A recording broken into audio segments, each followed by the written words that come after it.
In this video, we will explain the basic procedures for emergency evacuation, focusing on warden training. This procedure enables the chief warden to prioritize their response by quickly deploying wardens to search the immediate danger area and its surroundings. In order for an evacuation procedure to be commenced, the chief warden must complete the initial assessment. If it has been determined that there is a need to evacuate, the chief warden can then commence the evacuation procedure. The first action the chief warden takes is move to the control point and place on their identification. If the chief warden can safely activate the team prior to occupants evacuating, then we can ensure that wardens are deployed ready to assist and facilitate a safe egress of occupants to the evacuation assembly area. However, if the situation is serious and likely to spread rapidly or the installed occupants' warning equipment is automated, then activating the team prior to evacuation may not be feasible. But suppose the chief warden can safely activate the team before occupants evacuate. In that case, we can ensure that wardens are deployed and ready to assist and facilitate the safe egress of occupants to the evacuation assembly area. The chief warden must also ensure that emergency services are contacted. This task is often allocated to a communications officer. When making an evacuation announcement, the chief warden needs to provide occupants with the location of the assembly area and the location of the incident. An announcement may sound like this. Attention all occupants, this is the chief warden. Would all occupants please move to the evacuation assembly area located at the grassed forecourt? Please ensure you avoid the staff kitchen. If the chief warden hasn't already allocated a communications officer at the control point, they must do so. The communications officer's primary role is to undertake communications on behalf of the chief warden. The chief warden should also deploy a communications officer to the evacuation assembly area to ensure occupants are controlled and where possible accounted for. Staff should now be reporting to the control point to become wardens. As they arrive, the chief warden should ensure they are briefed on the situation and the response thus far. The primary role of wardens during an evacuation is to search the site to ensure that all occupants have evacuated.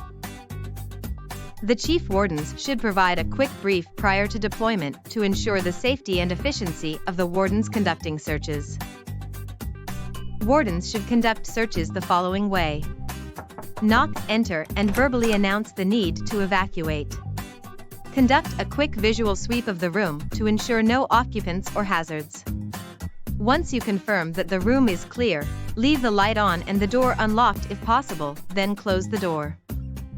On the exterior of the searched room, place a room checked post-it note at roughly eye level. This will indicate to others searching that the room has been checked and deemed clear. Upon completing the search, the warden is to report back to the chief warden and report the search findings. While the debrief is being given from returned wardens to the chief warden, the communications officer at the control point stands by and captures all information. Several other activities may be required once wardens have completed their searches and debriefed the chief warden, such as restricting access to hazardous areas. Deploying wardens to key access areas is critical in ensuring no one enters the danger area.